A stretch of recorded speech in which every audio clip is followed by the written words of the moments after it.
Hi friends, welcome to railway Guru Telugu. ఈ వీడియోలో మనం ఆర్పిఎఫ్ ఎస్ఐకి సంబంధించి అప్లికేషన్ యొక్క స్టేటస్ అనేది మనం తెలుసుకోవచ్చు. దాని గురించి ఒక నోటీస్ అయితే ఇచ్చారు. ఆ నోటీస్ అయితే ఒకసారి చూద్దాము. వీడియో చివరి వరకు చూడండి. డౌట్స్ ఏమైనా ఉంటే కామెంట్ చేయండి. ముందుగా మనకి ఇక్కడ ఫస్ట్ పాయింట్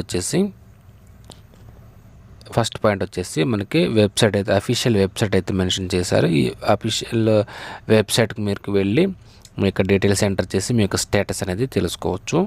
అలాగే అదే ఇన్ఫర్మేషన్ మనకి ఎస్ఎంఎస్ ద్వారా, అలాగే ఈమెయిల్ మనం ఏదైతే అఫీషియల్గా మనం ఇచ్చుంటామో ఈమెయిల్ అనేది ఆ మెయిల్కి అయితే వస్తుంది. మీ యొక్క స్టేటస్ రిజెక్ట్ అయిందా లేదంటే యాక్సెప్ట్ అయిందా ఏంటనేది మనకి ఈ డీటెయిల్స్ అనేది మనకు తెలియజేస్తారు.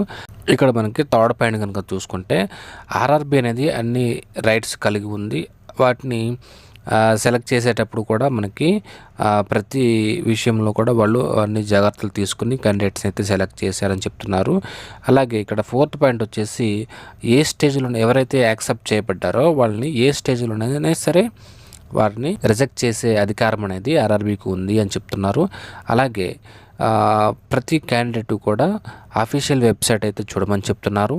అలాగే ఇక్కడ 6వ పాయింట్ వచ్చేసి మనకి మీకు ఎలాంటి డౌట్స్ ఉన్నా సరే ఈ యొక్క అఫీషియల్ మెయిల్ ఐడి కానీ లేదంటే ఫోన్ నెంబర్స్ కానీ మీరు కాల్ చేయండి. అలాగే ఆ టైమింగ్ కూడా మనకి మెన్షన్ చేశారు. ఈ టైంలో అయితే మీకున్న డౌట్స్ కనుక మీరు అడిగినట్లయితే వాళ్ళు రిప్లై ఇవ్వడానికి అవకాశం ఉంది. మంచిగా ప్రిపేర్ అవ్వాలని కోరుకుంటున్నాను. ప్రతి ఒక్కరు కూడా మంచి జాబ్ సాధించాలని కోరుకుంటున్నాను. డౌట్స్ ఏమైనా ఉంటే కామెంట్ చేయండి. Thank you.